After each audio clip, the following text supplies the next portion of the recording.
All right, hey, what's up here with Fitness Mania? Just did a Hanso arm workout. Crazy, another good workout. So look, when somebody beats me, I want to make sure that I put it out there because that's a fucking defeat of excellency when they beat me. So yesterday Hans beat me in shoulder press.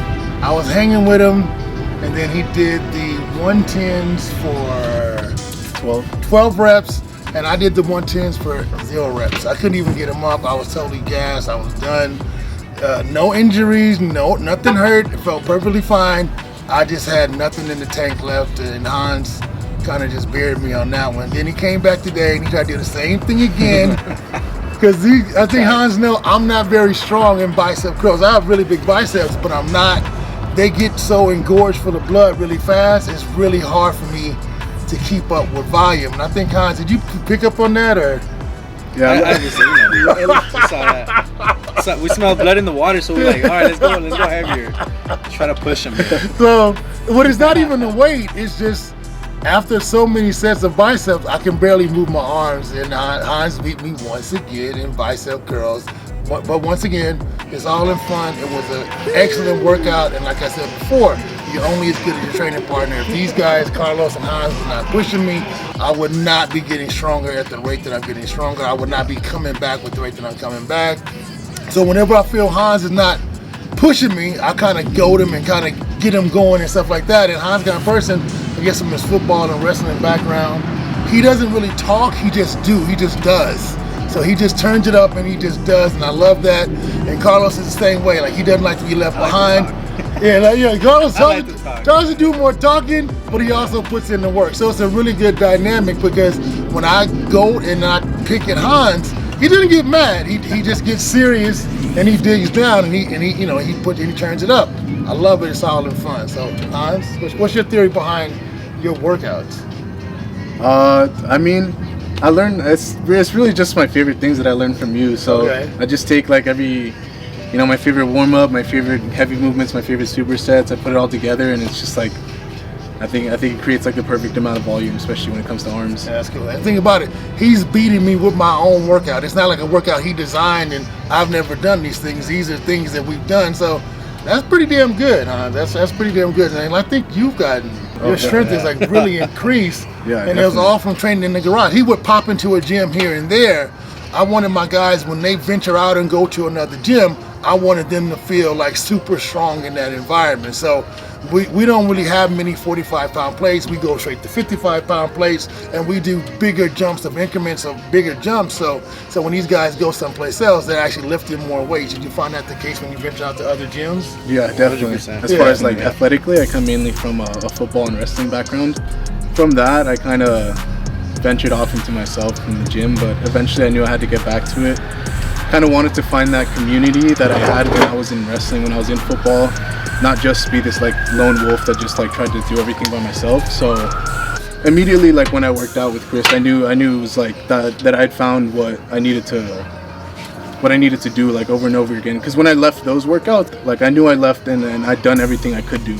And that's how I wanted it to be every single time, no matter how much it cost, no matter how much time I had to put into it, no matter how much of my life I had to give up for it. I think that was exactly what I was looking for, and I think it just comes back full circle, and it pays me back in full. And this is Carlos. He's actually did his first show. He's like he's like the social media chief of Psycho Fitness, and he points out social media direction which way it should go. He's actually the mastermind behind that, and he's also a member of Psycho Fitness, and he also is actually a competitor now. Yeah. So I'm 21 years old. I've known Chris for over almost 2 years now. I actually met him at Golds when he was back in Golds, and the first time that I trained with them, we hit legs, and after that day, like the whole week was like amazing because one, I've never felt that way. The intensity was crazy, the environment, the way that he really is like passionate about what he's doing, and he shows it through his teachings. And so I've just told myself I have to figure out a way to be around Chris. So what can I do to bring him value? And so I started figuring out what he needed and what could I provide. And so that's how I got in. I love Chris. He's a good guy. His intentions are good. They're pure. And I've been learning so much from him, and I'm applying this to my life, my lifestyle, And everything I'm doing in bodybuilding, I'm also doing it in business, and implementing the discipline, the consistency, and just overall just going towards what makes me happy, and being around good people. Like, I didn't want a team, I didn't want a crew, I wanted a family that these guys link up and train without me. Like, it has nothing to do with me. They link up and train without me. Like you said, someone else that was in Cycle Fitness brought him in. I think you trained with him that first time. Yeah. You said that training time, and I like when everybody link up, and it has nothing to do with Cycle Fitness. That we actually build this community, this family, and that we're always reaching back and stuff like that. And I have like sponsors and people send me gifts and stuff like that. Very rarely do I keep them. I always try to give them to the guys and then pass things down, because that's what was done with me with the pro bodybuilders that had contracts. They would give me all these supplements and all this stuff, and I just think like this. So I try to pay that forward with the guys and teach them.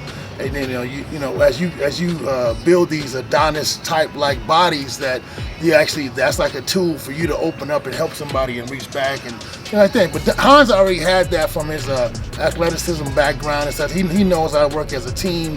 He's like the quiet storm, and he knows how to just not even talk too much, but actually do a lot. And I work really well with that. I work really well with someone chasing me, or me trying to beat somebody, but not crush him, not to the point where I'm going to hurt myself, but trying to stay a little bit above. So Hans and I have this dynamic, like I said before. It's like this. It's like going back and forth, and we're actually getting better as our goals with that. Now that's the part that I love, and I want to pass that down to him. So when he goes out to you guys, and you see him in the gym, he's just not a jerk when you walk up to him. He's actually, a pleasant guy, and a meeting like this. But I know something these guys don't know. These guys are the celebrities of the next 5 years, and the big 100 and 200,000 Instagram followers. Like, these guys are the Mike Rasheeds and the Regan Grimes and stuff like that. And those are the guys that I really want to not make, but basically let them know who they are, and then build the people, like, when you walk up to them, you get a memorable experience and stuff like that. So you guys do know you guys are the future, right? Have you guys ever thought about that? I guess not really that way. See, that's there. I said when I first met Regan, I don't think Regan didn't know who he was either. Like, he didn't know, but you know what I'm saying. But like I said, he was a really good guy. He's a really good guy. I didn't have to do much with Regan. He was just a really nice, hardworking guy, and he still is. But I said, no, you guys are the next influencers of the next decade. Like, you guys are those guys. You know what I'm saying? You guys are the next Psychos, the next Regans, the next Mike Rasheeds. You guys are those guys. So sometimes people don't know who they are. Sometimes they need somebody to like open the doors and it's like that. So, but that's the whole good thing about it is, I know these guys are gonna go out and do really good things in the sport of bodybuilding and in life as well.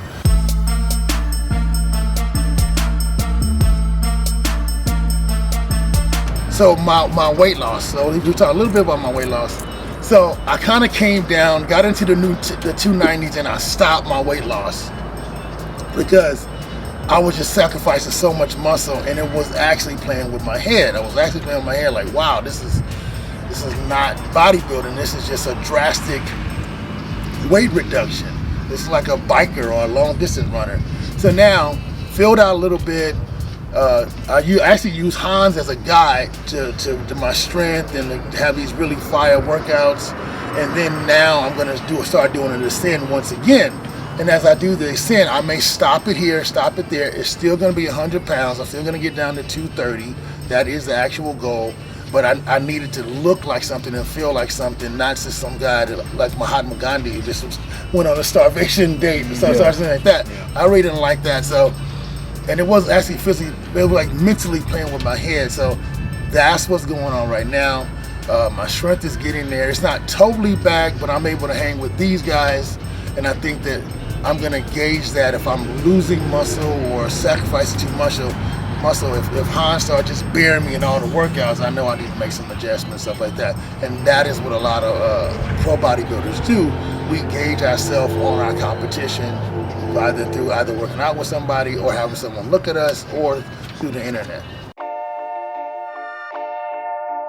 A lot of people have asked me how COVID-19, the coronavirus, has impacted my business. And I don't want to sound narcissistic or sound like a jerk, but it didn't really impact it in a negative way at all. Like, so when we were in the gym, these guys were like on the lower end of Psycho Fitness. They were coming in, they were like the young pups of Psycho Fitness. Now these guys are beasts, and these guys are beating me in a lot of exercises. And that was from me putting all my time and energy into these guys due to COVID-19. Had we not gone into garage, that probably wouldn't have happened. Yeah. I probably would have had all these other big names coming in, and you guys would have had to wait on the wayside until your turn. So it actually expedited your fitness, you know, like that. Yeah. So like, you know, these guys, I'm with these guys 4 days a week. 4 days a week. I mean, and they go hard every day that they're with me, and they go hard even when they're out me. That's due to COVID-19. That's what happened. Just the clients that I did lose a lot of clients. I got all of them back and then some. But when I lost all my clients, I could have just shut everything down. I just focused all my energy on the clients that I had. I've had the most first places, the most people turning pro, Transforming. things like that, because they stuck with it and they actually dug down. So I have to look at it like, you know, there's nothing good about COVID-19. There's nothing good about death.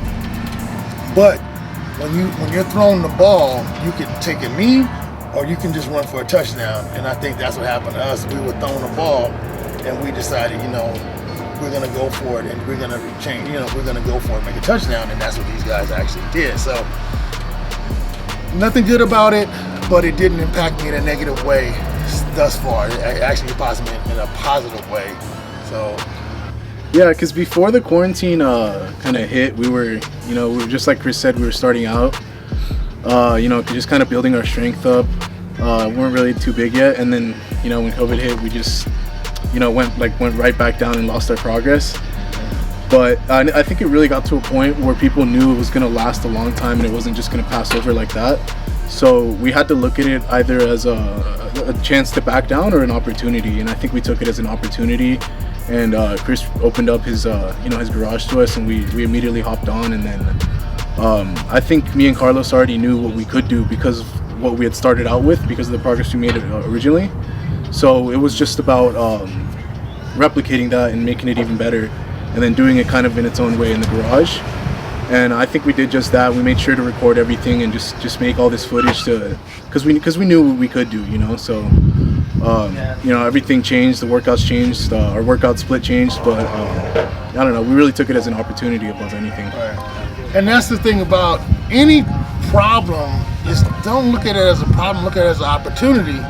And I think that's exactly what they did. Now we were in this 20 by 18 space, and actually the workouts to me were actually better than they were at the gym. They were actually better, you know what I'm saying? It's more personal. Yeah, because I believe that suppression breeds creativity. So by me having very limited stuff, and then like I said before, when we got in, we had no leg equipment. We had, we had benches. We didn't have like a incline press, nothing like that. So, but the workouts were actually really, really good. We had a bar, some dumbbells. The old school free weights. Yeah, it's free weights, and we just went all old school, turning music up, and we just trained. I was like this, and like when I would watch these guys train, but I haven't trained in years, and I would just see these guys getting stronger, and they were having so much fun, and the camaraderie, and the high fives, and the fist bumps. I'm like, damn, I want some of that, I want some of that. So that's what enthused me to actually start training again. And with COVID like this, like far as we know right now, there's no cure for COVID, and all the lockdowns and the shutdown is actually, we're just trying to slow it down. So I thought about it. I was like, I'll be 54 in January, and I wasn't working out. I was a workaholic, and I said, wait a minute, this is a war, this is a fight. Am I gonna run from this COVID, or maybe I should get myself really healthy, so if it happens, I'm able to fight it off. And that was my concept behind it. Not gonna shelter in place and dig a bunker in my backyard and hide till it passes. I'm gonna get myself really, really healthy and strong. So if I get it, I'm able to fight it off. Because like you said, the people that were getting it and actually recovering were all healthy. They were pretty healthy people. I've had at least 10 people all over the world that contracted COVID, and not saying that it doesn't exist, and not saying it's not bad, not saying people are dying, But the experience that I had, and we know people, they were like, didn't miss a beat. You know, they were like that, but they were healthy when they contracted it. So I think that was my concept behind it. Instead of me running for him or hiding from it, let me get healthy so that way I'm able to fight it off.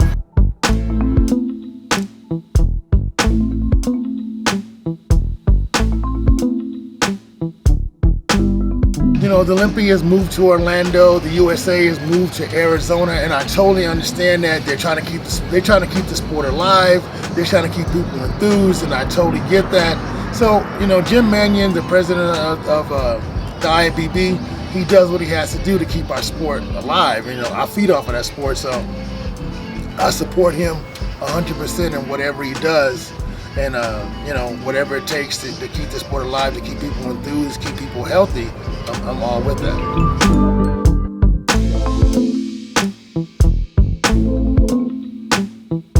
All right, hey, thank you for watching our arm workout led by Hansel.